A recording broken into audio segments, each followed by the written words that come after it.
आप जानते हैं?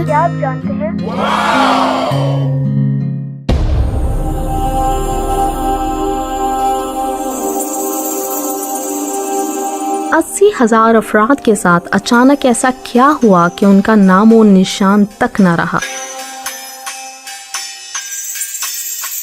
बेहतरीन इंजीनियरिंग टेक्निक्स, आर्किटेक्चर और फैसिलिटीज़ का हामिल शहर और ज़िंदगी सिर्फ 20 साल। क्या वाकई इंसानों की तबाही में एलियंस का हाथ भी हो सकता है? और क्या आज से हज़ारों साल पहले भी कौमें एटमी सलाहियत रखती थीं?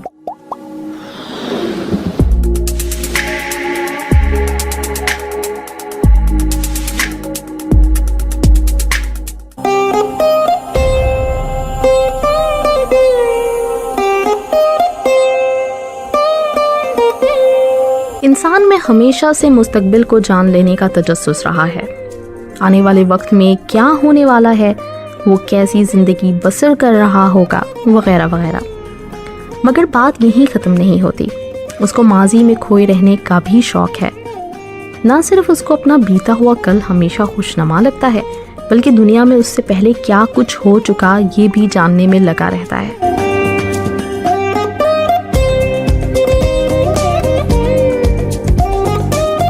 तसव्वुर करें कि साइंस फिक्शन मूवीज़ में इस्तेमाल होने वाली टाइम मशीन हमारे पास है और हम वक्त को रिवाइंड कर सकते हैं और आज से 5000 साल पहले दरिया सिंध के किनारे बसने वाले एक शहर में पहुंच जाते हैं।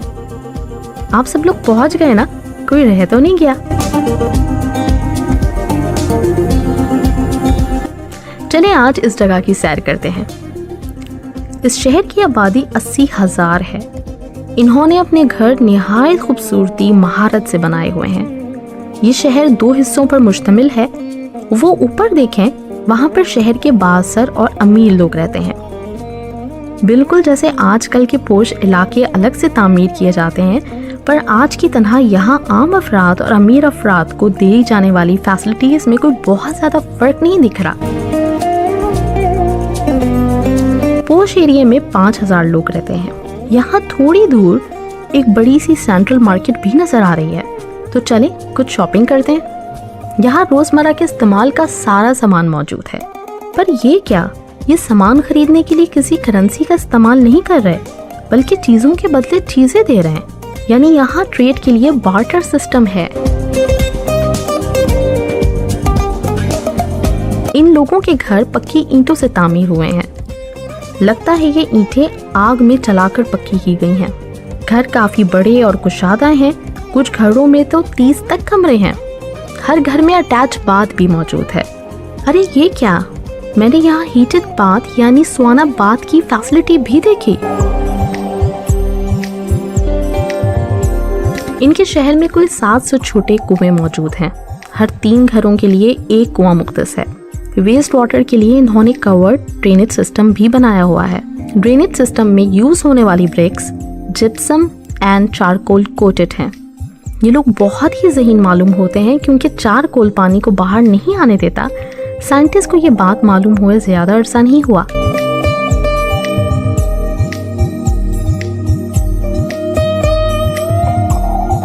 रोड्स बहुत चौड़े बने हुए हैं। वो देखें, ऊपर आपको एक बड़ा सा गुंबद नजर आ रहा है। ये कोई इनकी इबादत गाह लगती है। ये शहर का सेंटर है ताकि सब लोग यहाँ आराम से आ सकें। शहर में 2 बड़े बड़े हॉल्स हैं। इन्हें ये असेंबली हॉल कहते हैं। मुझे अब तक यहाँ किसी बादशाह या मलका का महल नजर नहीं आया।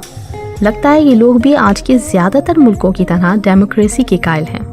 शहर में कॉलेज हॉल भी है और इसमें 78 रूम्स हैं। यानी यहाँ का लिटरेसी रेट काफी अच्छा है।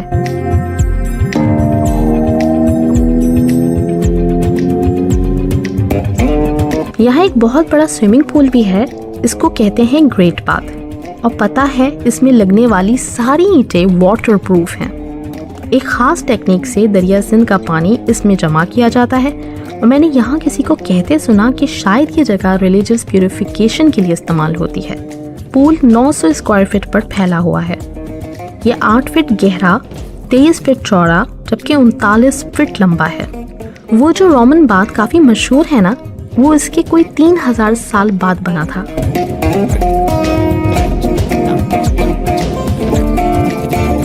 जरा देखिए ना, उन्हें सैलाब से बचने के लिए बंद बांधे हुए हैं, यानी ये शहर फ्लड प्रूफ है।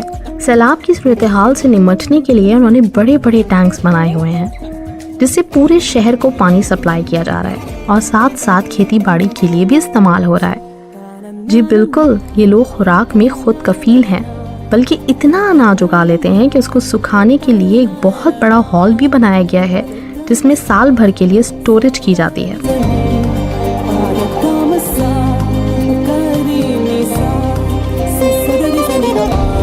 यहाँ इन्होंने बारिश का पानी भी जमा करने का इंतज़ाम किया हुआ है। हमारी आज की हुकूमतों को यकीनन इन लोगों से सीखने की ज़रूरत है, क्योंकि अब ज़्यादा बारिशों की वजह से सैलाब आ जाता है और गांव के गांव डूब जाते हैं। मुझे अभी तक यहाँ कोई महल तो नज़र नहीं आया, पर पोश एरियाज़ के घर ज़रा अलग ही शानो शौकत के हामिल हैं। इन घरों में बहुत ज़्यादा कमरे हैं, इनकी बेसमेंट भी है और कई घर तो डबल स्टोरी हैं। आम अफराद के घर भी काफ़ी नफासत से तामीर किए गए हैं और सारी फैसिलिटीज़ के साथ काफ़ी कंफर्टेबल हैं।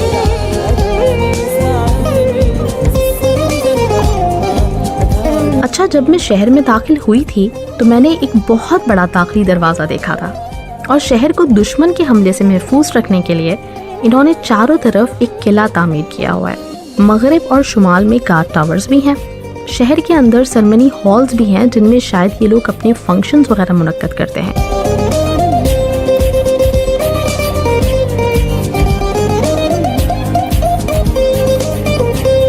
मैंने शहर में लोगों को मुख्तलिफ कामों में मसरूफ देखा। यह लोग लोहार, बढ़ई, सुनहार, किसान, उस्ताद, कुम्हार, तकरीबन सारे पेशों से वाबस्ता हैं। बर्तन ये लोग मिट्टी और मुख्तलिफ धातों के इस्तेमाल करते हैं। बच्चों के खेलने के लिए मुख्तलिफ खिलौने मिट्टी से बनाते हैं। मिट्टी से ये दिलफरेब मूर्तियाँ भी बना लेते हैं। लोहे और तांबे को पिघला कर दीदा जेब चीज़ें बनाते हैं और साथ ही साथ ख़वातीन के जेवरात भी सोने और दीगर धातों से बेमिसाल बनाते हैं। यानी यहाँ के लोग बहुत ही क्रिएटिव और टैलेंटेड हैं।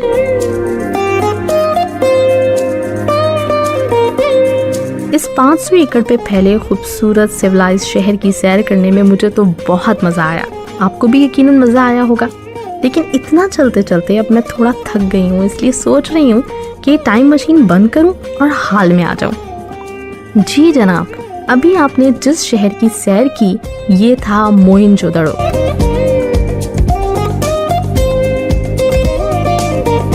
आज से तकरीबन 100 साल पहले कुछ अंग्रेज इंजीनियर्स मौजूदा पाकिस्तान के इस इलाके यानी लाड़काना में रेलवे ट्रैक डाल रहे थे, तो उनको ज़मीन में धसी कुछ ईंटें मिली, जिस पर रिसर्च के बाद जॉन मार्शल की निगरानी में इस जगह की खुदाई की गई तो 5000 साल पुराने शहर की बाकियात बरामद हुई।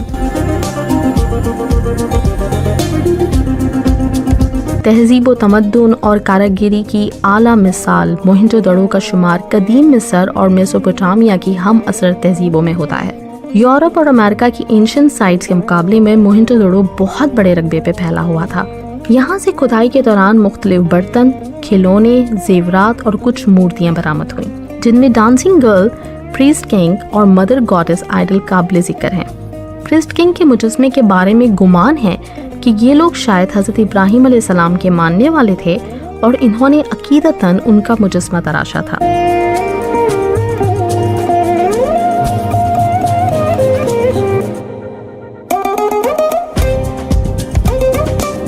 यहाँ से कुछ सील्स बरामद हुई जिन पे यूनिकॉर्न की छवि थी। कुछ सील्स यहाँ ऐसी भी मिली जिसमें इंडस लैंग्वेज दर्ज है, लेकिन अफसोस कोई भी ये ज़बान आज तक समझ नहीं सका, वरना और ज्यादा मालूमात हासिल की जा सकती थी। ये जगह हड़प्पन सिविलाइजेशन का हिस्सा है और अब तक कोई 1500 साइट्स इस सिविलाइजेशन की दरियाफ्त हो चुकी हैं।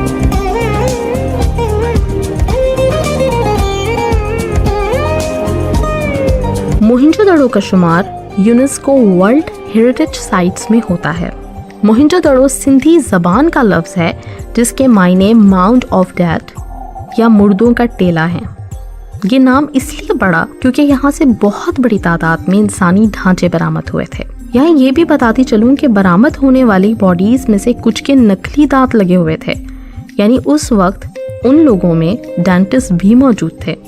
अभी कुछ अरसे पहले अबू धाबी में एक कुआं दरियाफ्त हुआ जिसमें कुछ ऐसा सामान मिला जो इंडस सिविलाइजेशन का हिस्सा था। जिससे अंदाज़ा हुआ कि ये लोग समंदर के रास्ते मीलों दूर का सफ़र भी तय किया करते थे। अच्छा, 2016 में बॉलीवुड ने एक मूवी मोहिंजोदड़ो के नाम से रिलीज़ की थी, जिस पर क्रिटिक्स और आर्कियोलॉजिस्ट ने काफ़ी बरहमी का इजहार किया था, क्योंकि उनका कहना था कि मूवी में तारीख को बिल्कुल गलत तरीके से पोर्ट्रे किया गया है। ताहम ये मूवी बॉक्स ऑफिस पर भी फ्लॉप हुई। अब आखिर में सवाल ये पैदा होता है कि इतनी तहजीब याफ्ता मुहज़्ज़ब तहजीब व तमद्दुन की मिसाल कौम आखिर तबाह कैसे हो गई। इस बारे में मुख्तलिफ राय हैं। कुछ का कहना है कि शायद तूफ़ान आया था, पर अगर ऐसा होता तो शहर में उसके आसार मिलते, पर कहीं पे भी सीलन या तूफ़ान का कोई सबूत नहीं मिला।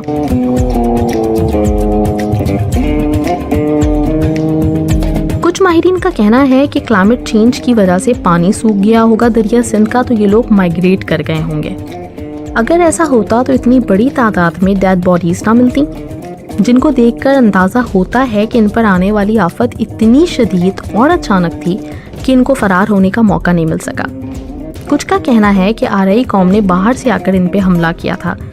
अगर ऐसा है भी तो वो लोग खुद यहाँ क्यों आबाद नहीं हुए, क्योंकि हमला तो किया ही कब्जे के लिए जाता है।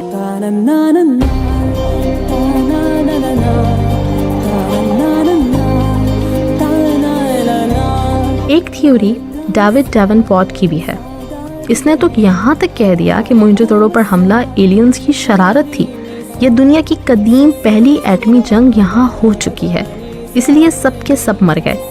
पर ये बात हम सब जानते हैं कि एटमी जंग में शहर को भी जलकर खाकस्तर हो जाना चाहिए था।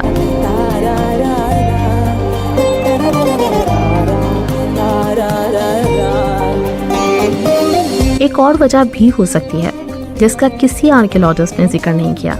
जैसे कि आप लोग जानते हैं, कुरान पाक में बेशुमार ऐसी कौमों का जिक्र है जिन पे अल्लाह की हुकूमतोली पर अज़ाब आया, जो ऐसे अचानक लपेट में ले लेता था कि लोगों को संभलने का वक्त भी नसीब नहीं होता था। शायद इन पर भी ऐसा ही कोई अज़ाबे इलाही आया हो। आखिर में एक इंटरेस्टिंग बात भी आपको बताती चलूँ कि ये मजबूत तरीन दीवारों, किले के हिसार में फ्लड प्रूफ बेहतरीन इंजीनियरिंग की मिसाल शहर अपने क़याम के सिर्फ 20 साल के अंदर ही तबाह हो गया था।